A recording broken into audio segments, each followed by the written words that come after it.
ನಮಸ್ಕಾರ ಎಲ್ಲರಿಗೂ ರಾಜ್ ಶ್ರೀ ಕುಕಿಂಗ್ ಚಾನಲ್ಗೆ ಸ್ವಾಗತ. ನಾನು ಮಮತಾ ಬಸವರಾಜ್. ಈ ದಿನ ನಾನು ನವರಾತ್ರಿಯಲ್ಲಿ ಮಾಡುವಂತಹ 9 ದಿನದ ನೈವೇದ್ಯದ ರೆಸಿಪಿಗಳನ್ನ ಮಾಡ್ತಾ ಇದ್ದೀನಿ. ತುಂಬಾ ಸುಲಭವಾಗಿ ತುಂಬ ಕಡಿಮೆ ಸಮಯದಲ್ಲಿ ಮಾಡಿಕೊಳ್ಳುವಂತಹ ನೈವೇದ್ಯದ ರೆಸಿಪಿಗಳನ್ನ ಮಾಡಿ ತೋರಿಸ್ತಾ ಇದ್ದೀನಿ. ನವರಾತ್ರಿಯ ಮೊದಲನೆಯ ದಿನ ಶೈಲಾಪುತ್ರಿ ಎಂಬ ಹೆಸರಿನಿಂದ ದುರ್ಗಾದೇವಿಯನ್ನು ಪೂಜೆ ಮಾಡಲಾಗುತ್ತೆ. ಶೈಲಾಪುತ್ರಿ ದೇವಿಗೆ ಅಕ್ಕಿಯಿಂದ ಮಾಡಿದಂಥ ಪಾಯಸವನ್ನು ನೈವೇದ್ಯ ಮಾಡಲಾಗುತ್ತದೆ. ಇವಾಗ ನಾನು ಅಕ್ಕಿ ಪಾಯಸನ ಮಾಡ್ಕೊಳ್ತಾ ಇದ್ದೀನಿ. ಮೊದಲಿಗೆ ನಾನು ಒಂದು ಪ್ಯಾನ್ನ ಬಿಸಿ ಮಾಡಲು ಇಟ್ಕೊಂಡು ಅದಕ್ಕೆ ಅರ್ಧ ಕಪ್ಪಷ್ಟು ಅಕ್ಕಿನ ಹಾಕ್ಕೊಂಡು ಐ ಫ್ಲೇಮ್ನಲ್ಲಿ ಸ್ವಲ್ಪ ಕಲರ್ ಚೇಂಜ್ ಆಗೋವರೆಗೂ ಫ್ರೈ ಮಾಡ್ಕೊಳ್ತಾ ಇದ್ದೀನಿ. ಅಕ್ಕಿಯನ್ನು ಚೆನ್ನಾಗಿ ಕೆಂಪಾಗೋವರೆಗೂ ಹುರ್ಕೊಳ್ಬೇಕು. ಅಷ್ಟು ಚೆನ್ನಾಗಿ ಹುರ್ಕೊಂಡ್ರೇ ಪಾಯಸ ತುಂಬಾ ಚೆನ್ನಾಗಿ ಬರುತ್ತೆ. ಅಕ್ಕಿ ಮತ್ತು ಬೆಲ್ಲವನ್ನು ಸೇರಿಸಿದಂಥ ಪಾಯಸ ಶೈಲಾಪುತ್ರಿ ದೇವಿಗೆ ತುಂಬಾ ಪ್ರಿಯವಾದ ನೈವೇದ್ಯ. ನೋಡಿ, ಇವಾಗ ಇಷ್ಟು ಫ್ರೈ ಮಾಡಿಕೊಂಡ್ರೆ ಸಾಕು. ಇದನ್ನು ನಾನು ಒಂದು ಬೌಲ್ಗೆ ಹಾಕ್ಕೊಂಡು ನೀರನ್ನು ಹಾಕಿ ಒಂದು 10 ನಿಮಿಷ ನೆನೆಸ್ಕೊಳ್ತಾ ಇದ್ದೀನಿ. ಅಕ್ಕಿ ಬಿಸಿ ಇರುವಾಗಲೇ ನೀರನ್ನು ಹಾಕ್ಕೊಳ್ಳಿ, ಆವಾಗ ಸಾಫ್ಟಾಗಿ ಚೆನ್ನಾಗಿ ನೆಂದ್ಕೊಳ್ಳುತ್ತೆ ಒಂದು 10 ನಿಮಿಷದಲ್ಲಿ. ಇವಾಗ ನೋಡಿ, ಅದೇ ಪ್ಯಾನ್ಗೆ ನಾನು 1 ಟೇಬಲ್ ಸ್ಪೂನಷ್ಟು ಗಸಗಸೆನ ಹಾಕ್ಕೊಂಡು ಫ್ರೈ ಮಾಡ್ಕೊಳ್ತಾ ಇದ್ದೀನಿ.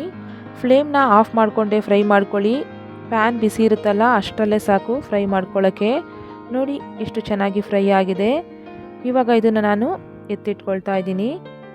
ನಾನಿಲ್ಲಿ ಪಾಯಸ ಮಾಡೋದಕ್ಕೆ ಬೆಲ್ಲನ ಕರಗಿಸಿ ಸೋದಿಸಿ ಹಾಕ್ಕೊಳ್ತಾ ಇದ್ದೀನಿ. ಅದಕ್ಕೋಸ್ಕರ ನಾನು ಪ್ಯಾನ್ಗೆ 1.5 ಕಪ್ಪಷ್ಟು ಬೆಲ್ಲನ ಹಾಕ್ಕೊಳ್ತಾ ಇದ್ದೀನಿ.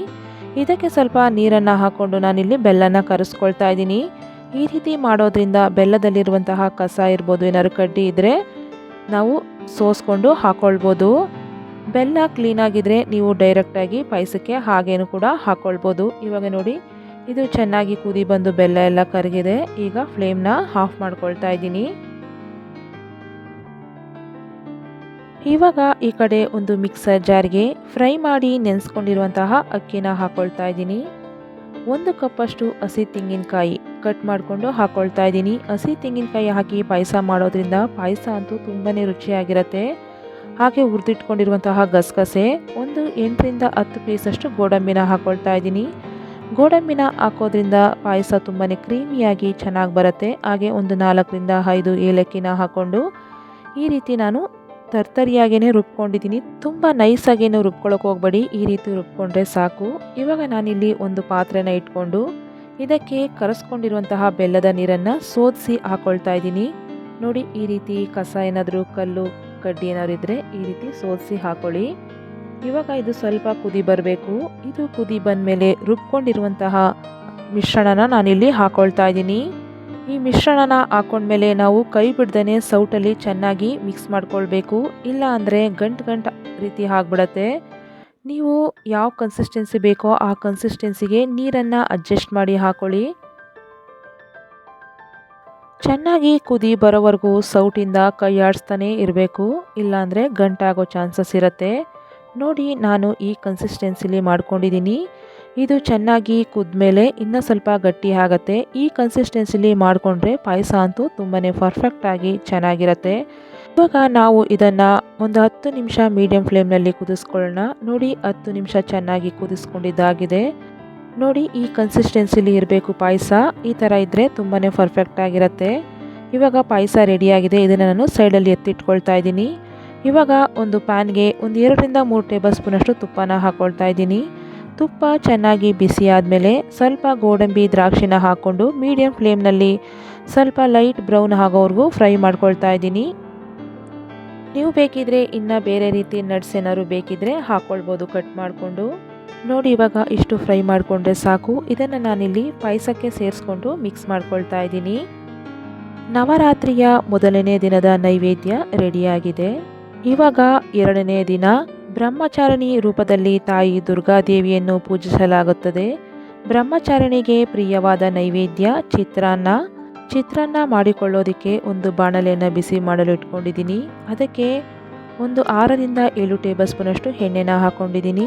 ನೋಡಿ, ಎಣ್ಣೆ ಚೆನ್ನಾಗಿ ಬಿಸಿ ಆದಮೇಲೆ 1 ಟೀ ಸ್ಪೂನ್ ಸಾಸಿವೆ, 1 ಟೀ ಸ್ಪೂನ್ ಜೀರಿಗೆ, 1 ಟೇಬಲ್ ಸ್ಪೂನ್ ಉದ್ದಿನಬೇಳೆ, 1 ಟೇಬಲ್ ಸ್ಪೂನ್ ಕಡಲೆಬೇಳೆ, 4 ಟೇಬಲ್ ಸ್ಪೂನ್ ಕಡಲೆಕಾಯಿ ಬೀಜನ ಹಾಕ್ಕೊಂಡು ಮೀಡಿಯಂ ಫ್ಲೇಮ್ನಲ್ಲಿ ಚೆನ್ನಾಗಿ ಬ್ರೌನ್ ಕಲರ್ ಆಗೋವರೆಗೂ ಫ್ರೈ ಮಾಡ್ಕೊಳ್ಳೋಣ. ಕಡಲೆಕಾಯಿ ಬೀಜ ಎಲ್ಲ ಚೆನ್ನಾಗಿ ಕ್ರಂಚಿ ಕ್ರಂಚಿ ಆಗಬೇಕು, ಅಲ್ಲಿವರೆಗೂ ನಾವು ಮೀಡಿಯಂ ಫ್ಲೇಮ್ನಲ್ಲೇ ಫ್ರೈ ಮಾಡ್ಕೊಳ್ಬೇಕು.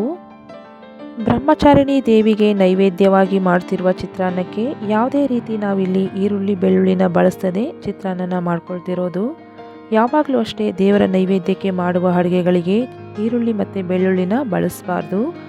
ಇವಾಗ ನೋಡಿ ಚೆನ್ನಾಗಿ ಕಡಲೆಬೇಳೆ, ಉದ್ದಿನಬೇಳೆ, ಕಡಲೆಕಾಯಿ ಬೀಜ ಎಲ್ಲ ಫ್ರೈ ಆಗಿದೆ.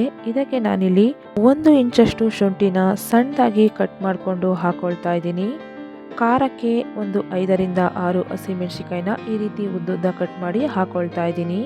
ಸ್ವಲ್ಪ ಕರಿಬೇವು, ಆದಷ್ಟು ಫ್ರೆಶ್ ಆಗಿರೋದೆ ಹಾಕ್ಕೊಳ್ಳಿ ಕರಿಬೇವನ್ನ, ತುಂಬಾ ಚೆನ್ನಾಗಿರುತ್ತೆ ಚಿತ್ರಾನ್ನ. ಸ್ವಲ್ಪ ಹಿಂಗು, ಇಷ್ಟನ್ನು ಸೇರಿಸಿ ನಾನಿಲ್ಲಿ ಫ್ರೈ ಮಾಡ್ಕೊಳ್ತಾ ಇದ್ದೀನಿ. ಹಸಿಮೆಣಸಿಕಾಯಿ ಎಲ್ಲ ಚೆನ್ನಾಗಿ ಫ್ರೈ ಆಗಬೇಕು, ಅಲ್ಲಿವರೆಗೂ ನಾವು ಫ್ರೈ ಮಾಡ್ಕೊಳ್ಳೋಣ. ಇವಾಗ ನಾನು ಇದಕ್ಕೆ ಒಂದು 5ರಿಂದ 6 ಪೀಸಷ್ಟು ಗೋಡಂಬಿನ ಹಾಕ್ಕೊಳ್ತಾ ಇದ್ದೀನಿ. ಗೋಡಂಬಿ ಆಪ್ಷನಲ್ಲು ಇದ್ದರೆ ಹಾಕ್ಕೊಳ್ಬೋದು, ಇಲ್ಲಾಂದರೆ ಸ್ಕಿಪ್ ಮಾಡ್ಕೊಳ್ಳಿ. ಇದನ್ನೆಲ್ಲ ಹಾಕ್ಕೊಂಡು ಸ್ವಲ್ಪ ಸಮಯದವರೆಗೂ ಚೆನ್ನಾಗಿ ಫ್ರೈ ಮಾಡ್ಕೊಳ್ಳೋಣ. ಇವಾಗ ನೋಡಿ ಇದು ಸ್ವಲ್ಪ ಸಮಯದವರೆಗೂ ಫ್ರೈ ಮಾಡ್ಕೊಂಡಾದಮೇಲೆ ನಾನಿಲ್ಲಿ 1 ಕಪ್ಪಷ್ಟು ಸಬ್ಬಸಿಗೆ ಸೊಪ್ಪನ್ನು ಸಣ್ಣದಾಗಿ ಕಟ್ ಮಾಡ್ಕೊಂಡು ಹಾಕ್ಕೊಂಡು ಫ್ರೈ ಮಾಡ್ಕೊಳ್ತಾ ಇದ್ದೀನಿ.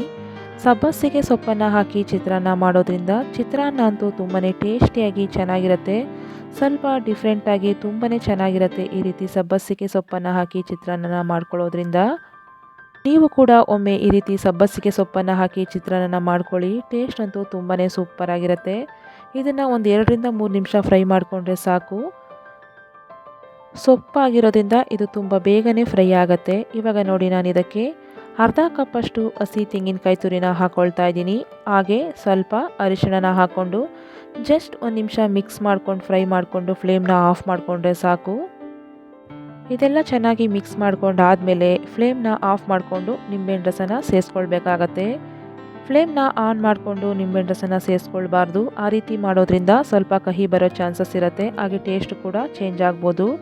ಅದಕ್ಕೆ ಫ್ಲೇಮ್ನ ಆಫ್ ಮಾಡಿ ಸ್ವಲ್ಪ ತಣ್ಣಗಾದ್ಮೇಲೆ ನೀವು ನಿಂಬೆಹಣ್ಣು ರಸನ ಹಾಕಿ ಮಿಕ್ಸ್ ಮಾಡ್ಕೊಳ್ಳಿ. ಇವಾಗ ನೋಡಿ ಇದು ಚೆನ್ನಾಗಿ ಮಿಕ್ಸ್ ಮಾಡ್ಕೊಂಡಾದಮೇಲೆ ಕುಕ್ ಮಾಡ್ಕೊಂಡಿರುವಂತಹ ಅನ್ನನ ಹಾಕಿ ಮಿಕ್ಸ್ ಮಾಡ್ಕೊಳ್ಬೇಕು. ನಾನಿಲ್ಲಿ ಮೊದಲೇ ಅನ್ನನ ಕುಕ್ ಮಾಡಿ ಇಟ್ಕೊಂಡಿದ್ದೆ, ಅದನ್ನು ನಾನಿಲ್ಲಿ ಸೇರಿಸ್ಕೊಳ್ತಾ ಇದ್ದೀನಿ. ಅನ್ನನ ಆದಷ್ಟು ಉದುದ್ರಾಗಿ ಮಾಡ್ಕೊಳ್ಳಿ, ಆವಾಗ ಚಿತ್ರಾನ್ನ ತುಂಬಾ ಚೆನ್ನಾಗಿ ಬರುತ್ತೆ. ರುಚಿಗೆ ತಕ್ಕಷ್ಟು ಉಪ್ಪನ್ನು ಹಾಕ್ಕೊಂಡು ನಾನಿಲ್ಲಿ ಮಿಕ್ಸ್ ಮಾಡ್ಕೊಳ್ತಾ ಇದ್ದೀನಿ. ಚೆನ್ನಾಗಿ ಮಿಕ್ಸ್ ಮಾಡಿಕೊಂಡು ಕೊನೆಯಲ್ಲಿ ಕಟ್ ಮಾಡಿರುವಂತಹ ಕೊತ್ತಂಬರಿ ಸೊಪ್ಪನ್ನು ಹಾಕಿ ಮಿಕ್ಸ್ ಮಾಡಿಕೊಂಡ್ರೆ ನವರಾತ್ರಿಯ 2ನೇ ದಿನದ ನೈವೇದ್ಯನೂ ರೆಡಿಯಾಗಿದೆ. 3ನೆಯ ದಿನ ಚಂದ್ರಘಂಟಾ ರೂಪದಲ್ಲಿ ತಾಯಿ ದುರ್ಗಾದೇವಿಯನ್ನು ಪೂಜಿಸಲಾಗುತ್ತದೆ. ಚಂದ್ರಘಂಟಾ ದೇವಿಗೆ ಬೆಲ್ಲದ ಅನ್ನದ ನೈವೇದ್ಯವನ್ನು ಮಾಡಿ ತೋರಿಸಲಾಗುತ್ತದೆ.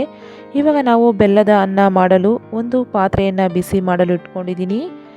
1 ಕಪ್ಪಷ್ಟು ಹೆಸರುಬೇಳೆನ ಹಾಕ್ಕೊಂಡು ಮೀಡಿಯಂ ಟು ಲೋ ಫ್ಲೇಮ್ನಲ್ಲಿ ಸ್ವಲ್ಪ ಸಮಯದವರೆಗೂ ಫ್ರೈ ಮಾಡ್ಕೊಳ್ಳೋಣ. ಸ್ವಲ್ಪ ಘಮ ಬರೋವರೆಗೂ ಫ್ರೈ ಮಾಡಿಕೊಂಡ್ರೆ ಸಾಕು, ತುಂಬ ಜಾಸ್ತಿ ರೋಸ್ಟ್ ಮಾಡ್ಕೊಳ್ಳೋದೇನು ಬೇಡ.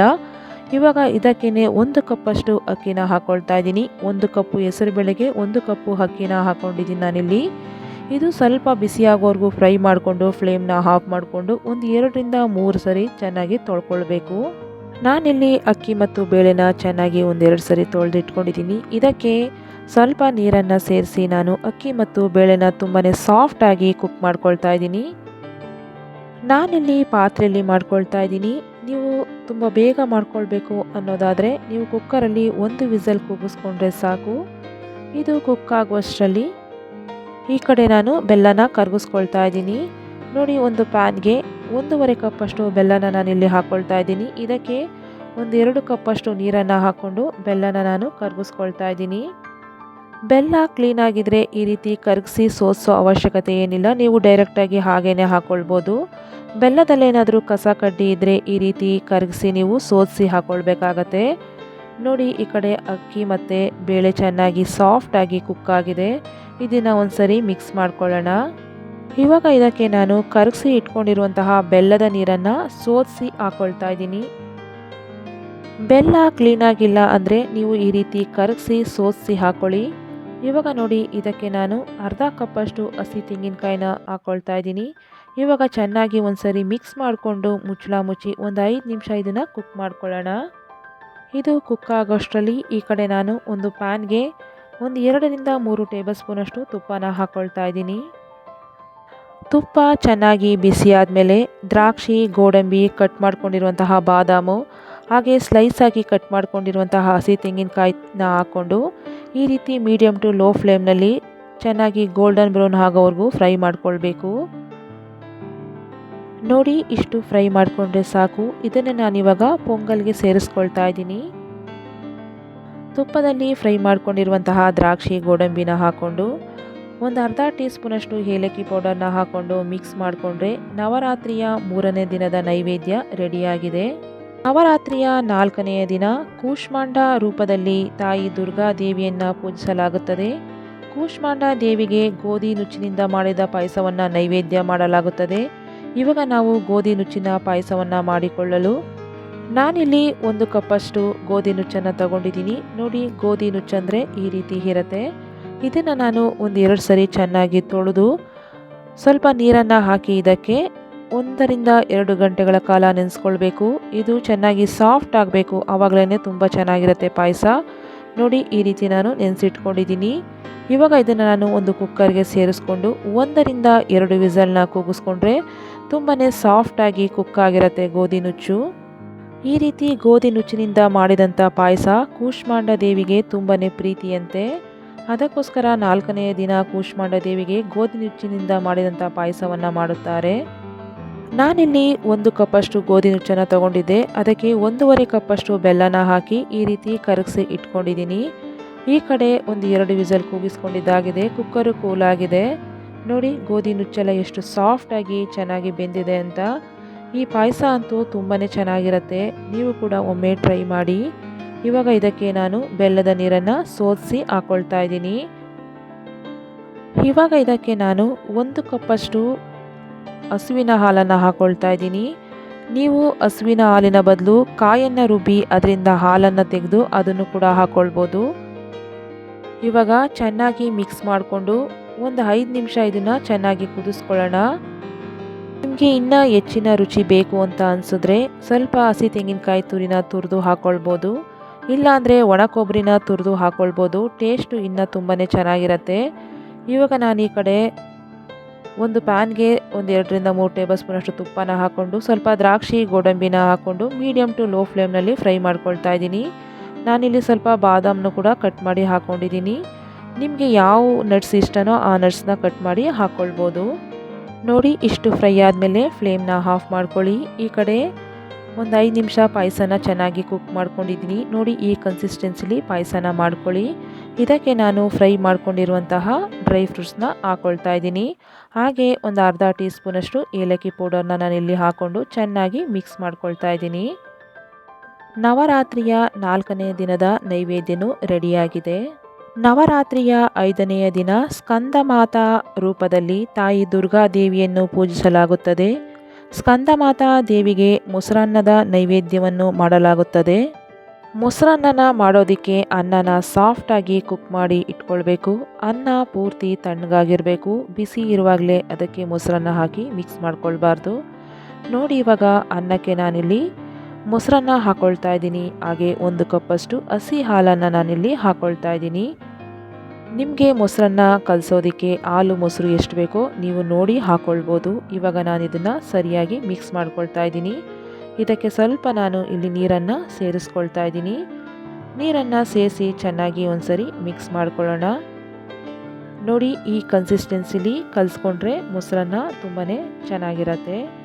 ಇದು ಕಲಸಿದ್ದಾಗಿದೆ. ಈ ಕಡೆ ನಾನು ಒಂದು ಒಗ್ಗರಣೆನ ಹಾಕ್ಕೊಳ್ತಾ ಇದ್ದೀನಿ. ಒಂದು ಪ್ಯಾನ್ಗೆ 1-2 ಟೇಬಲ್ ಸ್ಪೂನಷ್ಟು ಎಣ್ಣೆನ ಹಾಕ್ಕೊಳ್ತಾ ಇದ್ದೀನಿ.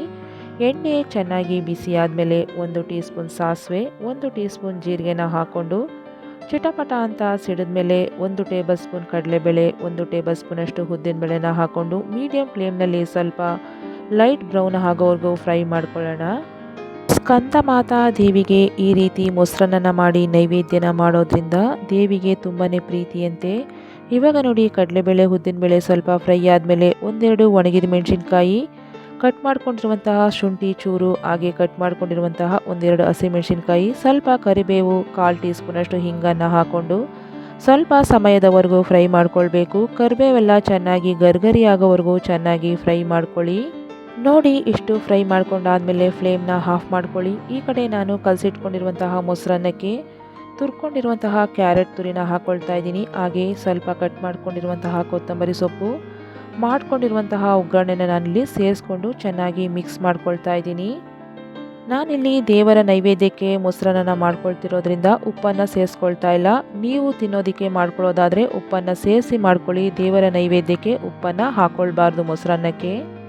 ನವರಾತ್ರಿಯ 5ನೇ ದಿನದ ನೈವೇದ್ಯ ರೆಡಿಯಾಗಿದೆ. ನವರಾತ್ರಿಯ 6ನೆಯ ದಿನ ಕಾತ್ಯಾಯಿನಿ ರೂಪದಲ್ಲಿ ತಾಯಿ ದುರ್ಗಾದೇವಿಯನ್ನು ಪೂಜಿಸಲಾಗುತ್ತದೆ. ಕಾತ್ಯಾಯಿನಿ ದೇವಿಗೆ ಎಲ್ಲ ರೀತಿಯ ತರಕಾರಿಗಳನ್ನು ಬೆರೆಸಿ ಪಲಾವ್ ಮಾಡಿ ನೈವೇದ್ಯವನ್ನು ತೋರಿಸಲಾಗುತ್ತದೆ. ಮೊದಲಿಗೆ ನಾನು ಪಲಾವನ್ನು ಮಾಡಿಕೊಳ್ಳಲು ಒಂದು ಕುಕ್ಕರಿಗೆ ಒಂದು 7ರಿಂದ 8 ಟೇಬಲ್ ಸ್ಪೂನಷ್ಟು ಎಣ್ಣೆನ ಹಾಕ್ಕೊಳ್ತಾ ಇದ್ದೀನಿ. ಎಣ್ಣೆ ಬಿಸಿಯಾದ ಮೇಲೆ ಒಂದು 8 ಪೀಸಷ್ಟು ಲವಂಗ, 2 ಪೀಸು ಏಲಕ್ಕಿ, ಒಂದು 2 ಪೀಸ್ ಚಕ್ಕೆ, ಪಲಾವ್ ಎಲೆ, ಒಂದು 2 ಪೀಸ್ ಮರಾಠಿ ಮೊಗ್ಗು, ಸ್ವಲ್ಪ ಕಲ್ಲುವು, 1 ಟೀ ಸ್ಪೂನಷ್ಟು ಸೋಂಪನ್ನು ಸೇರಿಸಿ ಮೀಡಿಯಂ ಫ್ಲೇಮ್ನಲ್ಲಿ ಸ್ವಲ್ಪ ಘಮ ಬರೋವರೆಗೂ ಫ್ರೈ ಮಾಡ್ಕೊಳ್ಬೇಕು. ನಾವಿಲ್ಲಿ ದೇವರ ನೈವೇದ್ಯಕ್ಕೆ ಪಲಾವ್ನ ಮಾಡ್ತಿರೋದ್ರಿಂದ ಈರುಳ್ಳಿ ಬೆಳ್ಳುಳ್ಳಿನ ಸೇರಿಸ್ತೇನೆ ಪಲಾವ್ನ ಮಾಡ್ತಿರೋದು. ಸ್ಪೈಸಸ್ ಎಲ್ಲ ಚೆನ್ನಾಗಿ ಫ್ರೈ ಆದಮೇಲೆ 1-2 ಟೊಮೊಟೊನ ಸಣ್ಣದಾಗಿ ಕಟ್ ಮಾಡಿಕೊಂಡು ಹಾಕ್ಕೊಳ್ತಾ ಇದ್ದೀನಿ.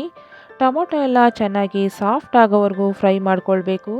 ನೋಡಿ, ಟೊಮೊಟೊ ಇಷ್ಟು ಸಾಫ್ಟಾಗಿ ಫ್ರೈ ಆದಮೇಲೆ ಹಸಿ ಅವರೆಕಾಯಿನ ನಾನಿಲ್ಲಿ ಹಾಕ್ಕೊಳ್ತಾ ಇದ್ದೀನಿ. ಹಸಿ ಅವರೆಕಾಯಿ ಇಲ್ಲ ಅಂದರೆ ನೀವು ಹಸಿ ಬಟಾಣಿನ ಹಾಕ್ಕೊಳ್ಬೋದು. ಹಾಗೆ ಕಟ್ ಮಾಡ್ಕೊಂಡಿರುವಂತಹ ಕ್ಯಾರೆಟು, ಬೀನ್ಸು, ಗೆಡ್ಡೆಕೋಸು, ಹಾಗೆ ಒಂದು ಆಲೂಗಡ್ಡೆನ ನಾನಿಲ್ಲಿ ಕಟ್ ಮಾಡಿ ಸೇರಿಸ್ಕೊಳ್ತಾ ಇದ್ದೀನಿ. ಎಲ್ಲ ತರಕಾರಿನೂ ಸಣ್ಣದಾಗಿ ಕಟ್ ಮಾಡಿಕೊಂಡು ಹಾಕ್ಕೊಳ್ಳಿ. ಇವಾಗ ರುಚಿಗೆ ಸ್ವಲ್ಪ ಉಪ್ಪು, ಸ್ವಲ್ಪ ಅರಿಶಿನ ಹಾಕ್ಕೊಂಡು ತರಕಾರಿನ ಚೆನ್ನಾಗಿ ಫ್ರೈ ಮಾಡ್ಕೊಳ್ಳೋಣ. ಈ ರೀತಿ ತರಕಾರಿನೆಲ್ಲ ಹಾಕ್ಕೊಂಡು ಚೆನ್ನಾಗಿ ಮಿಕ್ಸ್ ಮಾಡಿಕೊಂಡು ಫ್ರೈ ಮಾಡ್ಕೊಳ್ಳೋಣ. ತರಕಾರಿ ಚೆನ್ನಾಗಿ ಫ್ರೈ ಆಗೋವರೆಗೂ ಕ್ವಿಕ್ಕಾಗಿ ಸಿಂಪಲ್ಲಾಗಿ ಒಂದು ಮಸಾಲೆನ ರುಬ್ಕೊಂಡು ಬರೋಣ. ನಾನು ಈ ಕಡೆ ಒಂದು ಮಿಕ್ಸರ್ ಜಾರಿಗೆ 1 ಹಿಡಿಯಷ್ಟು ಪುದೀನ ಸೊಪ್ಪನ್ನು ಹಾಕ್ಕೊಳ್ತಾ ಇದ್ದೀನಿ, 1 ಹಿಡಿ ಕೊತ್ತಂಬರಿ ಸೊಪ್ಪು, ಹಾಗೆ ಖಾರಕ್ಕೆ ಒಂದು 6ರಿಂದ 7 ಹಸಿಮೆಣಸಿಕಾಯಿನ ಹಾಕ್ಕೊಳ್ತಾ ಇದ್ದೀನಿ. ನಿಮಗೆ ಖಾರ ಎಷ್ಟು ಬೇಕೋ ಅಷ್ಟು ಹಸಿಮೆಣಸಿಕಾಯಿನ ಹಾಕ್ಕೊಳ್ಳಿ. 1 ಇಂಚಷ್ಟು ಶುಂಠಿನ ನಾನಿಲ್ಲಿ ಹಾಕ್ಕೊಳ್ತಾ ಇದ್ದೀನಿ. ಯಾವುದೇ ರೀತಿ ಈರುಳ್ಳಿ ಬೆಳ್ಳುಳ್ಳಿನ ಹಾಕ್ಕೊಳ್ತಾ ಇಲ್ಲ. 1 ಟೇಬಲ್ ಸ್ಪೂನಷ್ಟು ಧನಿಯಾ ಪೌಡರು, ಹಾಗೆ 1/4 ಟೀ ಸ್ಪೂನಷ್ಟು ಮೆಣಸು, ಮತ್ತು 1/4 ಕಪ್ಪಷ್ಟು ಮೊಸರನ್ನ ನಾನಿಲ್ಲಿ ಹಾಕ್ಕೊಂಡು ನೈಸಾಗಿ ರುಬ್ಕೊಳ್ತಾ ಇದ್ದೀನಿ. ನೋಡಿ, ಈ ರೀತಿ ರುಬ್ಕೊಂಡ್ರೆ ಸಾಕು. ಈ ಕಡೆ ತರಕಾರಿ ಎಲ್ಲ ಚೆನ್ನಾಗಿ ಫ್ರೈ ಆಗಿದೆ. ನೋಡಿ, ಈ ರೀತಿ ತರಕಾರಿ ಚೆನ್ನಾಗಿ ಫ್ರೈ ಮಾಡ್ಕೊಳ್ಬೇಕು. ಇವಾಗ ಇದನ್ನು ಸರಿಯಾಗಿ ಒಂದ್ಸರಿ ಮಿಕ್ಸ್ ಮಾಡಿಕೊಂಡು ರುಬ್ಕೊಂಡಿರುವಂತಹ ಮಸಾಲೆನ ಹಾಕ್ಕೊಳ್ಳೋಣ. ಮಸಾಲೆನ ಹಾಕೊಂಡ್ಮೇಲೆ ಹಸಿ ವಾಸನೆ ಹೋಗೋವರೆಗೂ ಚೆನ್ನಾಗಿ ಫ್ರೈ ಮಾಡ್ಕೊಳ್ಬೇಕು. ನಾವು ಎಷ್ಟು ಚೆನ್ನಾಗಿ ಮಸಾಲೆನ ಫ್ರೈ ಮಾಡ್ಕೊಳ್ತೀವೋ ನಾವು ಮಾಡ್ತಿರುವಂತಹ ಪಲಾವ್ ಕೂಡ ಅಷ್ಟೇ ಚೆನ್ನಾಗಿ ಬರುತ್ತೆ. ಚೆನ್ನಾಗಿ ಫ್ರೈ ಮಾಡ್ಕೊಂಡಿಲ್ಲ ಮಸಾಲೆನ ಅಂದರೆ ಪಲಾವು ಅಷ್ಟೊಂದು ಟೇಸ್ಟಿಯಾಗಿರಲ್ಲ. ಇದು ಎಣ್ಣೆ ಬಿಡೋವರೆಗೂ ಚೆನ್ನಾಗಿ ಫ್ರೈ ಮಾಡ್ಕೊಳ್ಳಿ. ಪಲಾವ್ ಅಂತೂ ತುಂಬಾ ಟೇಸ್ಟಿಯಾಗಿ ಚೆನ್ನಾಗಿ ಬರುತ್ತೆ. ನೋಡಿ, ಈ ರೀತಿ ಮಸಾಲೆನ ಫ್ರೈ ಮಾಡ್ಕೊಂಡಾದ್ಮೇಲೆ ನಾನಿಲ್ಲಿ ಅಕ್ಕಿನ ಹಾಕ್ಕೊಳ್ತಾ ಇದ್ದೀನಿ. ನಾನು 2 ಲೋಟದಷ್ಟು ಅಕ್ಕಿನ ತೊಗೊಂಡು ಚೆನ್ನಾಗಿ ತೊಳೆದು ಒಂದು ಅರ್ಧ ಗಂಟೆ ನೆನೆಸಿಟ್ಕೊಂಡಿದ್ದೆ. ಆ ಅಕ್ಕಿನ ನಾನಿಲ್ಲಿ ಹಾಕ್ಕೊಂಡು ಒಂದು 2 ನಿಮಿಷ ಈ ರೀತಿ ಫ್ರೈ ಮಾಡ್ಕೊಳ್ತಾ ಇದ್ದೀನಿ. ನೀವು ಅಕ್ಕಿ ಹಾಕಿದ್ಮೇಲೆ ಈ ರೀತಿ ಫ್ರೈ ಮಾಡ್ಕೊಳ್ಳೋದ್ರಿಂದ ಅನ್ನ ಉದುದ್ರಾಗಿ ಚೆನ್ನಾಗಿ ಬರುತ್ತೆ. ಅನ್ನ ಒಂದಕ್ಕೊಂದು ಅಂಟೋದಿಲ್ಲ. ನೋಡಿ, ಒಂದು 2 ನಿಮಿಷ ಈ ರೀತಿ ಫ್ರೈ ಮಾಡ್ಕೊಳ್ಬೇಕು ಅಷ್ಟೇ. ಇವಾಗ ಇದಕ್ಕೆ ನೀರನ್ನು ಸೇರಿಸ್ಕೊಳ್ಳೋಣ. ನಾನಿಲ್ಲಿ 2 ಲೋಟ ಅಕ್ಕಿಗೆ 4 ಲೋಟದಷ್ಟು ನೀರನ್ನು ಹಾಕ್ಕೊಳ್ತಾ ಇದ್ದೀನಿ. ನಾನಿವತ್ತು ತೊಗೊಂಡಿರೋದು ನಾರ್ಮಲ್ಲು ಸೋನಾ ಮಸೂರಿ ಅಕ್ಕಿ. ನೀವು ಬಾಸುಮತಿ ರೈಸ್ ತೊಗೊಂಡಿದ್ರೆ 1 ಕಪ್ ಅಕ್ಕಿಗೆ 1.5 ಕಪ್ಪಷ್ಟು ನೀರನ್ನು ಹಾಕ್ಕೊಳ್ಳಿ. ಆವಾಗ ನಿಮಗೆ ತುಂಬಾ ಪರ್ಫೆಕ್ಟಾಗಿ ಬರುತ್ತೆ. ಇವಾಗ ರುಚಿಗೆ ತಕ್ಕಷ್ಟು ಉಪ್ಪನ್ನು ಹಾಕ್ಕೊಂಡು ಸರಿಯಾಗಿ ಮಿಕ್ಸ್ ಮಾಡಿಕೊಂಡು ಚೆನ್ನಾಗಿ ಕುದಿ ಬರೋವರೆಗೂ ಕುದಿಸ್ಕೊಳ್ಬೇಕು. ನೋಡಿ, ಈ ರೀತಿ ಚೆನ್ನಾಗಿ ಕುದಿ ಬಂದಮೇಲೆ ಮುಚ್ಚಳ ಮುಚ್ಚಿ 1 ವಿಸಲ್ ಕೂಗಿಸ್ಕೊಂಡ್ರೆ ತುಂಬಾ ಪರ್ಫೆಕ್ಟಾಗಿರುವಂತಹ ತರಕಾರಿ ಪಲಾವ್ ರೆಡಿಯಾಗುತ್ತೆ. ನೋಡಿ, ನಾನು 1 ವಿಸಲ್ ಕೂಗಿಸ್ಕೊಂಡಿದ್ದಾಗಿದೆ. ಕುಕ್ಕರ್ ಕೂಡ ತಣ್ಣಗಾಗಿದೆ. ಇವಾಗ ನಾವು ಮುಚ್ಚಳ ತೆಗೆದು ಸರಿಯಾಗಿ ಒಂದ್ಸರಿ ಮಿಕ್ಸ್ ಮಾಡ್ಕೊಳ್ಬೇಕು. ಈ ರೀತಿ ಮೇಲೆ ಕೆಳಗೆ ಮಾಡಿಕೊಂಡು ಸಾಫ್ಟಾಗೇ ನಾವು ಅನ್ನನ ಮಿಕ್ಸ್ ಮಾಡ್ಕೊಳ್ಬೇಕು. ನವರಾತ್ರಿಯ 6ನೇ ದಿನದ ನೈವೇದ್ಯ ರೆಡಿಯಾಗಿದೆ. ನವರಾತ್ರಿಯ 7ನೆಯ ದಿನ ಕಾಳರಾತ್ರಿ ರೂಪದಲ್ಲಿ ತಾಯಿ ದುರ್ಗಾದೇವಿಯನ್ನು ಪೂಜಿಸಲಾಗುತ್ತದೆ. ತಾಯಿ ಕಾಳರಾತ್ರಿ ದೇವಿಗೆ ಪುಳಿಯೋಗರೆ ನೈವೇದ್ಯವನ್ನು ಮಾಡಿ ತೋರಿಸಲಾಗುತ್ತದೆ. ಪುಳಿಯೋಗರೆ ಮಾಡಲು ನಾನು ಒಂದು ಪ್ಯಾನ್ನ ಬಿಸಿ ಮಾಡಲು ಇಟ್ಕೊಂಡಿದ್ದೀನಿ. ಪ್ಯಾನ್ಗೆ 1-2 ಟೇಬಲ್ ಸ್ಪೂನಷ್ಟು ಎಣ್ಣೆನ ಹಾಕ್ಕೊಂಡು 1 ಟೇಬಲ್ ಸ್ಪೂನ್ ಕಡಲೆಬೇಳೆ, 1 ಟೇಬಲ್ ಸ್ಪೂನ್ ಉದ್ದಿನಬೇಳೆ, 4 ಟೇಬಲ್ ಸ್ಪೂನ್ ಕಡಲೆಕಾಯಿ ಬೀಜನ ಹಾಕ್ಕೊಂಡು ಮೀಡಿಯಮ್ ಟು ಲೋ ಫ್ಲೇಮ್ನಲ್ಲಿ ಗರಿಗರಿ ಆಗೋವರೆಗೂ ಚೆನ್ನಾಗಿ ಬ್ರೌನ್ ಕಲರ್ ಬರೋವರೆಗೂ ಫ್ರೈ ಮಾಡ್ಕೊಳ್ಬೇಕು. ನಾವು ಮೊದಲು ಈ ರೀತಿ ಗರಿಗರಿ ಆಗೋವರೆಗೂ ಕಡಲೆಕಾಯಿ ಬೀಜನ ಫ್ರೈ ಮಾಡಿ ಸೈಡಲ್ಲಿ ಎತ್ತಿಟ್ಕೊಳ್ಬೇಕು. ಹುಣಸೆಹಣ್ಣು ಜೊತೆ ಹಾಕಿದಾಗ ಕಡಲೆಕಾಯಿ ಬೀಜ ಮೆತ್ತಗಾಗ್ಬಿಡುತ್ತೆ, ಅದಕ್ಕೋಸ್ಕರ ಮೊದಲೇ ನಾನು ಈ ರೀತಿ ಫ್ರೈ ಮಾಡಿ ಇಟ್ಕೊಳ್ತಾ ಇದ್ದೀನಿ. ಇವಾಗ ಇದು ಸ್ವಲ್ಪ ಫ್ರೈ ಆದಮೇಲೆ 1 ಟೇಬಲ್ ಸ್ಪೂನಷ್ಟು ಬಿಳಿ ಎಳ್ಳನ್ನು ಹಾಕ್ಕೊಂಡು ಸ್ವಲ್ಪ ಸಮಯದವರೆಗೂ ಫ್ರೈ ಮಾಡಿಕೊಂಡು ಸೈಡಲ್ಲಿ ಎತ್ತಿಟ್ಕೊಳ್ತಾ ಇದ್ದೀನಿ. ಇವಾಗ ಈ ಕಡೆ ಒಂದು ಬಾಣಲೆಯನ್ನು ಬಿಸಿ ಮಾಡಲು ಇಟ್ಕೊಂಡಿದ್ದೀನಿ. ಬಾಣಲೆ ಚೆನ್ನಾಗಿ ಬಿಸಿ ಆದಮೇಲೆ ಒಂದು 4ರಿಂದ 5 ಟೇಬಲ್ ಸ್ಪೂನಷ್ಟು ಎಣ್ಣೆನ ಹಾಕ್ಕೊಳ್ತಾ ಇದ್ದೀನಿ. ಎಣ್ಣೆ ಬಿಸಿ ಆದಮೇಲೆ 1 ಟೀ ಸ್ಪೂನಷ್ಟು ಸಾಸಿವೆನ ಹಾಕ್ಕೊಳ್ತಾ ಇದ್ದೀನಿ. ನೋಡಿ, ಸಾಸಿವೆ ಚಿಟಪಟ ಅಂತ ಸಿಡಿದ್ಮೇಲೆ 1 ಕಪ್ಪಷ್ಟು ಹುಣಸೆಹಣ್ಣು ರಸನ ನಾನಿಲ್ಲಿ ಹಾಕ್ಕೊಳ್ತಾ ಇದ್ದೀನಿ. ಅಂದರೆ 1 ನಿಂಬೆಹಣ್ಣು ಗಾತ್ರದ ಹುಣಸೆಹಣ್ಣನ್ನು ತೊಗೊಂಡು ಚೆನ್ನಾಗಿ ನೆನೆಸಿ ಅದರಿಂದ ಬಂದಿರುವಂಥ ರಸನ ನಾನಿಲ್ಲಿ ಹಾಕ್ಕೊಳ್ತಾ ಇದ್ದೀನಿ. ಸ್ವಲ್ಪ ಬೆಲ್ಲ, ರುಚಿಗೆ ಸ್ವಲ್ಪ ಉಪ್ಪು, ಅರಿಶಿನ, ಸ್ವಲ್ಪ ಕರಿಬೇವು, ಹಾಗೆ ಸ್ವಲ್ಪ ಇಂಗನ್ನು ಸೇರಿಸಿ ಚೆನ್ನಾಗಿ ಹುಣಸೆಹಣ್ಣು ರಸನ ಕುದಿಸ್ಕೊಳ್ಬೇಕು. ಚೆನ್ನಾಗಿ ಎಣ್ಣೆ ಬಿಡೋವರೆಗೂ ನಾವು ಹುಣಸೆಹಣ್ಣು ರಸನ ಕುದಿಸ್ಕೊಳ್ಬೇಕು. ನೋಡಿ, ಈ ರೀತಿ ಹುಣಸೆಹಣ್ಣು ರಸನ ಚೆನ್ನಾಗಿ ಕುದಿಸ್ಕೊಂಡಾದಮೇಲೆ ನಾನು 1 ಟೇಬಲ್ ಸ್ಪೂನಷ್ಟು ಅಚ್ಕಾರದ ಪೌಡ್ರನ್ನ ಹಾಕ್ಕೊಳ್ತಾ ಇದ್ದೀನಿ. ನಿಮಗೆ ಪುಳಿಯೋಗರೆ ಸ್ವಲ್ಪ ಸ್ಪೈಸಿಯಾಗಿರಬೇಕು ಅಂತ ಅನಿಸಿದ್ರೆ ನೀವು ಅಚ್ಕಾರದ ಪುಡಿನ ಹಾಕ್ಕೊಳ್ಬೋದು, ಇಲ್ಲಾಂದರೆ ಸ್ಕಿಪ್ ಮಾಡ್ಕೊಳ್ಳಿ. ಇದಕ್ಕೆ ನಾನು MTR 2 ಪುಳಿಯೋಗರೆ ಪೌಡರ್ನ ನಾನಿಲ್ಲಿ ಹಾಕ್ಕೊಂಡು ಮಿಕ್ಸ್ ಮಾಡಿಕೊಂಡು ಫ್ಲೇಮ್ನ ಆಫ್ ಮಾಡ್ಕೊಳ್ತಾ ಇದ್ದೀನಿ. ಪುಳಿಯೋಗರೆ ಪೌಡರ್ನ ಹಾಕ್ಕೊಂಡ್ಮೇಲೆ ಜಾಸ್ತಿ ಸಮಯದವರೆಗೂ ಕುದಿಸೋಕೆ ಹೋಗಬೇಡಿ. ಇವಾಗ ನಾನು ಇದಕ್ಕೆ ಕುಕ್ ಮಾಡ್ಕೊಂಡಿರುವಂತಹ ಅನ್ನನ ಹಾಕ್ಕೊಂಡು ಹಾಗೆ ಆವಾಗಲೇ ಫ್ರೈ ಮಾಡಿ ಇಟ್ಕೊಂಡಿದ್ನಲ್ಲ ಕಡಲೆಕಾಯಿ ಬೀಜ, ಕಡಲೆಬೇಳೆ ಅದನ್ನೆಲ್ಲ ಹಾಕ್ಕೊಂಡು ಇವಾಗ ನಾನು ಅನ್ನನ ಮಿಕ್ಸ್ ಮಾಡ್ಕೊಳ್ತಾ ಇದ್ದೀನಿ. ಆದಷ್ಟು ಅನ್ನನ ಉದುದ್ರಾಗಿ ಮಾಡ್ಕೊಳ್ಳಿ, ಆವಾಗ ಪುಳಿಯೋಗರೆ ತುಂಬಾ ಚೆನ್ನಾಗಿ ಬರುತ್ತೆ. ಕೊನೆಯಲ್ಲಿ ಕಟ್ ಮಾಡ್ಕೊಂಡಿರುವಂತಹ ಕೊತ್ತಂಬರಿ ಸೊಪ್ಪನ್ನು ಹಾಕಿ ಮಿಕ್ಸ್ ಮಾಡ್ಕೊಳ್ಳಿ. ನವರಾತ್ರಿಯ 7ನೇ ದಿನದ ನೈವೇದ್ಯನೂ ರೆಡಿಯಾಗಿದೆ. ನವರಾತ್ರಿಯ 9ನೆಯ ದಿನ ಮಹಾಗೌರಿ ರೂಪದಲ್ಲಿ ತಾಯಿ ದುರ್ಗಾದೇವಿಯನ್ನು ಪೂಜಿಸಲಾಗುತ್ತದೆ. ಮಹಾಗೌರಿಗೆ ಹೋಳಿಗೆಯ ನೈವೇದ್ಯವನ್ನು ಮಾಡಲಾಗುತ್ತದೆ. ಹೋಳಿಗೆಯನ್ನು ಮಾಡಲು ಮೊದಲಿಗೆ ಕಣಕವನ್ನು ಕಲಸಿಕೊಳ್ಳೋಣ. ನಾನು ಒಂದು ಬೌಲ್ಗೆ 2 ಕಪ್ಪಷ್ಟು ಮೈದಾ ಹಿಟ್ಟನ್ನು ಹಾಕ್ಕೊಳ್ತಾ ಇದ್ದೀನಿ. 2 ಕಪ್ಪು ಮೈದಾ ಹಿಟ್ಟಿಗೆ ಅರ್ಧ ಕಪ್ಪಷ್ಟು ಚಿರೋಟಿ ರವೆನ ಹಾಕ್ಕೊಳ್ತಾ ಇದ್ದೀನಿ. ನೀವು ಬೇಕಿದ್ರೆ ಚಿರೋಟಿ ರವೆನ ಜಾಸ್ತಿ ಹಾಕ್ಕೊಂಡು ಮೈದಾನ ಕಡಿಮೆ ಹಾಕ್ಕೊಳ್ಬೋದು. ಇವಾಗ ಇದಕ್ಕೆ ಸ್ವಲ್ಪ ಅರಿಶಿನ ಸೇರಿಸ್ಕೊಂಡು ಸರಿಯಾಗಿ ಒಂದ್ಸರಿ ಮಿಕ್ಸ್ ಮಾಡ್ಕೊಳ್ತಾ ಇದ್ದೀನಿ. ಇದಕ್ಕೆ ಸ್ವಲ್ಪನೇ ನೀರನ್ನು ಹಾಕ್ಕೊಂಡು ಸಾಫ್ಟಾಗಿ ನಾವು ಕಣಕನ ಕಲಿಸ್ಕೊಳ್ಬೇಕು. ನಾವು ಚಿರೋಟಿ ರವೆ ಹಾಕಿರೋದ್ರಿಂದ ಸ್ವಲ್ಪ ಸಾಫ್ಟಾಗೇ ಕಲಿಸ್ಕೊಳ್ಬೇಕು. ಇದು ಸ್ವಲ್ಪ ನೆಂದ ಮೇಲೆ ಗಟ್ಟಿಯಾಗತ್ತೆ. ಈ ರೀತಿ ಚೆನ್ನಾಗಿ ನಾದ್ಕೊಂಡು ನಾವು ಕಣಕನ ಸಾಫ್ಟಾಗೇ ಕಲಸಿಟ್ಕೊಳ್ಳೋಣ. ಇವಾಗ ಇದಕ್ಕೆ ಸ್ವಲ್ಪ ಎಣ್ಣೆನ ಸೇರಿಸ್ಕೊಂಡು ಸ್ವಲ್ಪ ಚೆನ್ನಾಗಿ ನಾದಿ ಕಣಕನ ಕಲಿಸ್ಕೊಂಡು ನೋಡಿ, ಈ ರೀತಿ ಬೆಣ್ಣೆ ಥರ ಕಣಕನ ಕಲಿಸ್ಕೊಳ್ಬೇಕು. ಈ ರೀತಿ ಕಲಿಸ್ಕೊಂಡ್ರೆ ನಿಮಗೆ ಹೋಳಿಗೆ ತುಂಬಾ ಪರ್ಫೆಕ್ಟಾಗಿ ಬರುತ್ತೆ. ಇವಾಗ ಇದ್ರ ಮೇಲೆ ಸ್ವಲ್ಪ ಎಣ್ಣೆನ ಹಾಕ್ಕೊಂಡು ಒಂದು 2 ಅವರ್ ನೆನೆಸ್ಕೊಳ್ಬೇಕು. ಆವಾಗ ಕಣಕ ತುಂಬಾ ಸಾಫ್ಟಾಗಿ ಚೆನ್ನಾಗಿ ನೆಂದಿರುತ್ತೆ. ನಾನು ಈ ದಿನ ಖರ್ಜೂರದ ಹೋಳಿಗೆನ ಮಾಡ್ತಾ ಇರೋದು. ನಾನಿಲ್ಲಿ ಒಂದು 400 ಗ್ರಾಮಷ್ಟು ಖರ್ಜೂರನ ತೊಗೊಂಡಿದ್ದೀನಿ. ಇದರಲ್ಲಿರುವಂತಹ ಸೀಡ್ಸ್ನೆಲ್ಲ ತೆಗೆದು ಚೆನ್ನಾಗಿ ತೊಳೆದು ಇಟ್ಕೊಂಡಿದ್ದೀನಿ. ನೋಡಿ, ಈ ರೀತಿ ಇದರಲ್ಲಿರುವಂತಹ ಬೀಜನೆಲ್ಲ ತೆಗೆದು ನಾನಿಲ್ಲಿ ಚೆನ್ನಾಗಿ ವಾಶ್ ಮಾಡಿ ಇಟ್ಕೊಂಡಿದ್ದೀನಿ. ಇದಕ್ಕೆ 1 ಕಪ್ಪಷ್ಟು ಬಿಸಿ ನೀರನ್ನು ಹಾಕಿ ನೆನೆಸಿಟ್ಕೊಳ್ತಾ ಇದ್ದೀನಿ.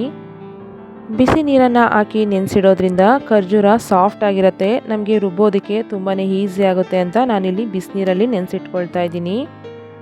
ಯಾವಾಗಲೂ ಒಂದೇ ರೀತಿ ಹೋಳಿಗೆನ ತಿಂದು ಬೇಜಾರಾಗಿದ್ದರೆ ಈ ರೀತಿ ಒಮ್ಮೆ ಹೋಳಿಗೆನ ಖರ್ಜೂರದಿಂದ ಮಾಡ್ಕೊಳ್ಳಿ, ತುಂಬಾ ಚೆನ್ನಾಗಿರುತ್ತೆ. ಯಾವುದೇ ರೀತಿ ಬೆಲ್ಲ, ಸಕ್ಕರೆ ಯಾವುದನ್ನು ಕೂಡ ಹಾಕ್ಕೊಳ್ತಾ ಇಲ್ಲ, ತುಂಬಾ ಆರೋಗ್ಯಕರವಾಗೂ ಇರುತ್ತೆ. ನೋಡಿ, ಇದು ಚೆನ್ನಾಗಿ ನೆಂದ ಮೇಲೆ ನಾನು ಒಂದು ಮಿಕ್ಸರ್ ಜಾರ್ಗೆ ಹಾಕ್ಕೊಂಡು ಇದನ್ನು ನೈಸಾಗಿ ಪೇಸ್ಟ್ ಮಾಡ್ಕೊಳ್ತಾ ಇದ್ದೀನಿ. ಇದು ಪೂರ್ತಿ ತಣ್ಣಗಾದ ಮೇಲೇ ನೀವು ಮಿಕ್ಸರ್ ಜಾರ್ಗೆ ಹಾಕ್ಕೊಂಡು ರುಬ್ಕೊಳ್ಳಿ, ಬಿಸಿ ಇರುವಾಗಲೇ ರುಬ್ಕೊಳ್ಳೋಕೆ ಹೋಗಬೇಡಿ. ನೋಡಿ, ಈ ರೀತಿ ನೈಸಾಗಿ ರುಬ್ಕೊಳ್ಬೇಕು. ಈ ರೀತಿ ರುಬ್ಕೊಂಡ್ರೆ ಸಾಕು. ಈ ಕಡೆ ನಾನು ಒಂದು ಪ್ಯಾನ್ನ ಬಿಸಿ ಮಾಡಲು ಇಟ್ಕೊಂಡಿದ್ದೀನಿ. ಇದಕ್ಕೆ 1 ಸ್ಪೂನಷ್ಟು ತುಪ್ಪನ ಹಾಕ್ಕೊಳ್ತಾ ಇದ್ದೀನಿ. ತುಪ್ಪ ಚೆನ್ನಾಗಿ ಬಿಸಿ ಆದಮೇಲೆ 1 ಕಪ್ಪಷ್ಟು ಹಸಿ ತೆಂಗಿನಕಾಯಿ ತುರಿನ ಹಾಕ್ಕೊಂಡು ಸ್ವಲ್ಪ ಸಮಯದವರೆಗೂ ಫ್ರೈ ಮಾಡ್ಕೊಳ್ಳೋಣ. ನೀವು ಹಸಿ ತೆಂಗಿನಕಾಯಿ ತುರಿ ಬದಲು ಡೆಸಿಕೇಟೆಡ್ ಕೊಕೊನಟ್ ಇದ್ದರೆ ಅದನ್ನು ಕೂಡ ಹಾಕ್ಕೊಳ್ಬೋದು ನೀವಿಲ್ಲಿ. ನೋಡಿ, ತೆಂಗಿನಕಾಯಿ ಸ್ವಲ್ಪ ಫ್ರೈ ಆದಮೇಲೆ ಇದಕ್ಕೆ ರುಬ್ಕೊಂಡಿರುವಂತಹ ಖರ್ಜೂರದ ಪೇಸ್ಟನ್ನು ನಾನಿಲ್ಲಿ ಹಾಕ್ಕೊಳ್ತಾ ಇದ್ದೀನಿ. ಖರ್ಜೂರದ ಪೇಸ್ಟನ್ನು ಹಾಕ್ಕೊಂಡ್ಮೇಲೆ ಇದು ಹೂರ್ಣದ ಕನ್ಸಿಸ್ಟೆನ್ಸಿ ಬರೋವರೆಗೂ ನಾವು ಚೆನ್ನಾಗಿ ಮೀಡಿಯಮ್ ಫ್ಲೇಮ್ನಲ್ಲೇ ಫ್ರೈ ಮಾಡ್ಕೊಳ್ಬೇಕು. ಹೀಗೆ ಕೈಯಾಡಿಸ್ತಾನೆ ನಾವು ಫ್ರೈ ಮಾಡ್ಕೊಳ್ಬೇಕು. ಇದು ಹೂರ್ಣದ ಕನ್ಸಿಸ್ಟೆನ್ಸಿ ಬರೋವರೆಗೂ ನಾವು ಫ್ರೈ ಮಾಡ್ಕೊಳ್ಬೇಕು. ಹೂರ್ಣ ಬೇಗ ಗಟ್ಟಿಯಾಗಬೇಕು, ಟೈಮ್ ಇಲ್ಲ ಅನ್ನೋರು ಇದಕ್ಕೆ ನೀವು ಒಂದು 2 ಟೇಬಲ್ ಸ್ಪೂನಷ್ಟು ಚಿರೋಟಿ ರವೆನ ಫ್ರೈ ಮಾಡಿ ಸೇರಿಸ್ಕೊಳ್ಳಿ. ಆವಾಗ ನಿಮಗೆ ಇದು ಹೂರ್ಣ ತುಂಬ ಬೇಗನೆ ಗಟ್ಟಿಯಾಗತ್ತೆ. ನೋಡಿ, ಈ ರೀತಿ ನಾನು ಫ್ರೈ ಮಾಡ್ಕೊಂಡಿದ್ದಾಗಿದೆ. ನೋಡಿ ಎಷ್ಟು ಚೆನ್ನಾಗಿ ಬಂದಿದೆ ಕನ್ಸಿಸ್ಟೆನ್ಸಿ. ನಾನಿಲ್ಲಿ ಯಾವುದೇ ರೀತಿ ರವೆನ ಹಾಕಿಲ್ಲ. ಇವಾಗ ನಾನು ಇದಕ್ಕೆ 1 ಸ್ಪೂನಷ್ಟು ತುಪ್ಪ ಹಾಗೆ ಏಲಕ್ಕಿ ಪೌಡರ್ನ ಹಾಕಿ ಮಿಕ್ಸ್ ಮಾಡಿಕೊಂಡು ಇದು ಪೂರ್ತಿ ತಣ್ಣಗಾಗಲು ಬಿಡ್ತಾ ಇದ್ದೀನಿ. ನೋಡಿ, ಈ ಹೂರ್ಣ ಪೂರ್ತಿ ತಣ್ಣಗಾದ್ಮೇಲೆ ಎಷ್ಟು ಚೆನ್ನಾಗಿ ಉಂಡೆ ಆಗ್ತಾ ಇದೆ ಅಂತ. ಒಂದು ಸ್ವಲ್ಪನೂ ಕೂಡ ಕೈಗೆ ಅಂಟ್ಕೊಳ್ತಾ ಇಲ್ಲ, ಅಷ್ಟು ಚೆನ್ನಾಗಿ ಉಂಡೆ ಬರ್ತಾ ಇದೆ. ಈ ರೀತಿ ನಾನು ಎಲ್ಲ ಉಂಡೆನೂ ಮಾಡಿಟ್ಕೊಳ್ತಾ ಇದ್ದೀನಿ. ಇನ್ನೊಂದು ಸರಿ ನೀವು ಕಣಕನ ಚೆನ್ನಾಗಿ ನಾದಿಟ್ಕೊಳ್ಳಿ. ಈ ಕಡೆ ನಾನು ಒಂದು ಹೋಳಿಗೆ ಪೇಪರ್ ಮೇಲೆ ಸ್ವಲ್ಪ ಎಣ್ಣೆನ ಹಾಕಿ ಸವರ್ಕೊಂಡು ಕಣಕನ ಈ ರೀತಿ ಹಾಕ್ಕೊಂಡು ಮಧ್ಯ ಹೂರ್ಣನ ಇಟ್ಟು ಸರಿಯಾಗಿ ಈ ರೀತಿ ಫೋಲ್ಡ್ ಮಾಡಿಕೊಂಡು ಎಕ್ಸ್ಟ್ರಾ ಬಂದಿರುವಂತಹ ಕಣಕನ ತೆಗೆದು ಹೋಳಿಗೆನ ತಟ್ಕೊಳ್ತಾ ಇದ್ದೀನಿ. ನೀವು ಬೇಕಿದ್ರೆ ಲಟ್ಟಣಿಗೆಲ್ಲೂ ಕೂಡ ಲಟ್ಟಿಸ್ಕೊಳ್ಬೋದು. ಹೂರ್ಣ ಎಷ್ಟು ತೊಗೊಂಡಿರ್ತೀರೋ ಅದರಲ್ಲಿ ಅರ್ಧದಷ್ಟು ಕಣಕನ ತೊಗೊಳ್ಬೇಕು. ಆವಾಗ ಹೋಳಿಗೆ ತುಂಬಾ ಪರ್ಫೆಕ್ಟಾಗಿ ಬರುತ್ತೆ. ನೋಡಿ, ಈ ಕಡೆ ನಾನು ಒಂದು ಹೆಂಚನ್ನು ಕಾಯಲ್ಲಿ ಇಟ್ಕೊಂಡಿದ್ದೆ. ಅದ್ರ ಮೇಲೆ ಸ್ವಲ್ಪ ಎಣ್ಣೆನ ಹಾಕ್ಕೊಂಡು ತಟ್ಕೊಂಡಿರುವಂತಹ ಹೋಳಿಗೆನ ಹಾಕಿ ಬೇಯಿಸ್ಕೊಳ್ತಾ ಇದ್ದೀನಿ. ನೋಡಿ, 2 ಕಡೆ ಈ ರೀತಿ ತಿರುವಾಕೊಂಡು ಸ್ವಲ್ಪ ಎಣ್ಣೆ ಅಥವಾ ತುಪ್ಪನ ಹಾಕ್ಕೊಂಡು ಚೆನ್ನಾಗಿ ಬೇಯಿಸ್ಕೊಳ್ಳಿ ಮೀಡಿಯಂ ಫ್ಲೇಮ್ನಲ್ಲಿ. ನವರಾತ್ರಿಯ 8ನೇ ದಿನದ ನೈವೇದ್ಯನೂ ರೆಡಿಯಾಗಿದೆ. ನವರಾತ್ರಿಯ 9ನೆಯ ದಿನ ಸಿದ್ಧಿದಾತ್ರಿ ಎಂಬ ರೂಪದಲ್ಲಿ ತಾಯಿ ದುರ್ಗಾದೇವಿಯನ್ನು ಪೂಜಿಸಲಾಗುತ್ತದೆ.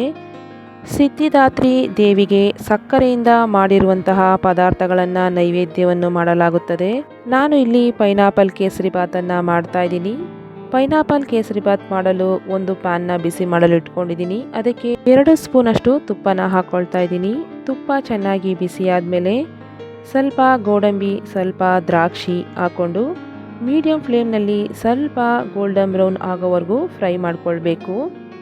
ಸಿದ್ಧಿದಾತ್ರಿ ದೇವಿಗೆ ಸಕ್ಕರೆಯಿಂದ ಮಾಡಿರುವಂತಹ ಖಾದ್ಯಗಳನ್ನು ನೈವೇದ್ಯನ ಮಾಡೋದ್ರಿಂದ ತಾಯಿಗೆ ತುಂಬ ಪ್ರೀತಿಯಂತೆ. ಇವಾಗ ನೋಡಿ, ಚೆನ್ನಾಗಿ ದ್ರಾಕ್ಷಿ ಗೋಡಂಬಿ ಫ್ರೈ ಆಗಿದೆ. ಇದನ್ನು ನಾನು ಸೈಡಲ್ಲಿ ಎತ್ತಿಟ್ಕೊಳ್ತಾ ಇದ್ದೀನಿ. ಇವಾಗ ಅದೇ ಪ್ಯಾನ್ಗೆ ನಾನು 1 ಕಪ್ಪಷ್ಟು ಚಿರೋಟಿ ರವೆನ ಹಾಕ್ಕೊಳ್ತಾ ಇದ್ದೀನಿ. ನೀವು ಚಿರೋಟಿ ರವೆ ಇಲ್ಲ ಅನ್ನೋದಾದರೆ ಬಾಂಬೆ ರವೆನೂ ಕೂಡ ಹಾಕ್ಕೊಳ್ಬೋದು. ನಾನು ಈ ದಿನ ಚಿರೋಟಿ ರವೆಯಿಂದ ಕೇಸರಿ ಬಾತನ್ನು ಮಾಡ್ಕೊಳ್ತಾ ಇದ್ದೀನಿ. ರವೆನ ಒಂದು 7ರಿಂದ 8 ನಿಮಿಷ ಚೆನ್ನಾಗಿ ಫ್ರೈ ಮಾಡ್ಕೊಳ್ಬೇಕು. ಮೀಡಿಯಮ್ ಟು ಲೋ ಫ್ಲೇಮ್ನಲ್ಲೇ ರವೆನ ಫ್ರೈ ಮಾಡ್ಕೊಳ್ಬೇಕಾಗತ್ತೆ. ತುಂಬ ಚೆನ್ನಾಗಿ ಘಮ ಬರಬೇಕು ರವೆ, ಅಲ್ಲಿವರೆಗೂ ನಾವು ರವೆನ ಚೆನ್ನಾಗಿ ಫ್ರೈ ಮಾಡ್ಕೊಳ್ಬೇಕು. ಇವಾಗ ನೋಡಿ, ರವೆನ ಚೆನ್ನಾಗಿ ಫ್ರೈ ಮಾಡ್ಕೊಂಡಿದ್ದಾಗಿದೆ. ಈ ಕಡೆ ನಾನು ಒಂದು ಬಾಣಲೆಯನ್ನು ಇಟ್ಕೊಂಡಿದ್ದೀನಿ. ಇದಕ್ಕೆ 1 ಸ್ಪೂನಷ್ಟು ತುಪ್ಪನ ಹಾಕ್ಕೊಳ್ತಾ ಇದ್ದೀನಿ. ನೋಡಿ, ಸಣ್ಣದಾಗಿ ಕಟ್ ಮಾಡ್ಕೊಂಡಿರುವಂತಹ ಪೈನಾಪಲ್ನ ನಾನಿಲ್ಲಿ 1 ಕಪ್ಪು ಹಾಕ್ಕೊಳ್ತಾ ಇದ್ದೀನಿ. ಇದು ಸ್ವಲ್ಪ ಮೆತ್ತಗಾಗಬೇಕು, ಅಲ್ಲಿವರೆಗೂ ನಾವು ಪೈನಾಪಲ್ನ ಫ್ರೈ ಮಾಡ್ಕೊಳ್ಳೋಣ. ಈ ರೀತಿ ಪೈನಾಪಲ್ನ ಹಾಕಿ ಕೇಸರಿ ಬಾತನ್ನ ಮಾಡೋದ್ರಿಂದ ಕೇಸರಿ ಬಾತ್ ಅಂತೂ ತುಂಬಾ ಚೆನ್ನಾಗಿರುತ್ತೆ. ಪೈನಾಪಲ್ಲು ಇಲ್ಲ ಅಂದರೆ ನೀವು ಬಾಳೆಹಣ್ಣನ್ನು ಕೂಡ ಹಾಕಿ ಕೇಸರಿ ಬಾತನ್ನು ಮಾಡ್ಕೊಳ್ಬೋದು. ನೋಡಿ, ಈ ರೀತಿ ಚೆನ್ನಾಗಿ ಫ್ರೈ ಆದಮೇಲೆ ಇದಕ್ಕೆ 1/4 ಕಪ್ಪಷ್ಟು ಸಕ್ಕರೆ, 4 ಕಪ್ಪಷ್ಟು ನೀರನ್ನು ಹಾಕ್ಕೊಂಡು ಪೈನಾಪಲ್ಲು ಸಾಫ್ಟ್ ಆಗೋವರೆಗೂ ಕುಕ್ ಮಾಡ್ಕೊಳ್ತಾ ಇದ್ದೀನಿ. 1 ಕಪ್ಪು ರವೆಗೆ 4 ಕಪ್ಪಷ್ಟು ನೀರನ್ನು ಹಾಕ್ಕೊಂಡ್ರೆ ಕೇಸರಿ ಬಾತು ತುಂಬಾ ಪರ್ಫೆಕ್ಟಾಗಿ ಚೆನ್ನಾಗಿರುತ್ತೆ. ನೋಡಿ, ನಾನಿಲ್ಲಿ ಪೈನಾಪಲ್ಲು ಸಾಫ್ಟ್ ಆಗೋವರೆಗೂ ಕುಕ್ ಮಾಡ್ಕೊಳ್ತಾ ಇದ್ದೀನಿ. ಒಂದು 5 ನಿಮಿಷ ಕುಕ್ ಮಾಡಿಕೊಂಡ್ರೆ ಸಾಕು, ಅಷ್ಟರಲ್ಲೇ ಪೈನಾಪಲ್ಲು ಸಾಫ್ಟಾಗಿ ಕುಕ್ ಆಗಿರುತ್ತೆ. ಇವಾಗ ನಾನು ಫ್ರೈ ಮಾಡ್ಕೊಂಡಿರುವಂತಹ ರವೆನ ಸ್ವಲ್ಪನೇ ಈ ರೀತಿ ಸೇರಿಸ್ಕೊಳ್ತಾ ಇದ್ದೀನಿ. ರವೆನ ಹಾಕೊಂಡ್ಮೇಲೆ ಚೆನ್ನಾಗಿ ಮಿಕ್ಸ್ ಮಾಡ್ಕೊಳ್ಳಿ. ಈ ರೀತಿ ಕೈ ಆಡಿಸ್ತಾನೆ ಸ್ವಲ್ಪ ಸಮಯದವರೆಗೂ ಕುಕ್ ಮಾಡ್ಕೊಳ್ಬೇಕು. ಸ್ವಲ್ಪ ಈ ರೀತಿ ಗಟ್ಟಿಯಾದಮೇಲೆ ನಾವು ಮುಚ್ಚಳ ಮುಚ್ಚಿ ಒಂದು 5 ನಿಮಿಷ ಕುಕ್ ಮಾಡ್ಕೊಳ್ಳೋಣ. ಅಷ್ಟರಲ್ಲಿ ರವೆ ಎಲ್ಲ ಸಾಫ್ಟಾಗಿ ಚೆನ್ನಾಗಿ ಕುಕ್ ಆಗಿರುತ್ತೆ. ನೋಡಿ, ಇವಾಗ ಒಂದು 5 ನಿಮಿಷ ಕುಕ್ ಮಾಡ್ಕೊಂಡಿದ್ದಾಗಿದೆ. ಇವಾಗ ನಾವು ಇದನ್ನು ಸರಿಯಾಗಿ ಒಂದ್ಸರಿ ಮಿಕ್ಸ್ ಮಾಡ್ಕೊಳ್ಳೋಣ. ನೋಡಿ ಯಾವ ರೀತಿ ಗಟ್ಟಿಯಾಗಿದೆ. ಇವಾಗ ಸಕ್ಕರೆನ ಹಾಕೊಂಡ್ಮೇಲೆ ಇದು ಎಷ್ಟು ತೆಳುವಾಗತ್ತೆ ಅಂತ. ನಾನಿಲ್ಲಿ ಆವಾಗಲೇ 1/4 ಕಪ್ಪಷ್ಟು ಸಕ್ಕರೆನ ಹಾಕ್ಕೊಂಡಿದ್ದೆ. ಇವಾಗ ನಾನು 1 ಕಪ್ಪಷ್ಟು ಸಕ್ಕರೆನ ಹಾಕ್ಕೊಂಡಿದ್ದೀನಿ.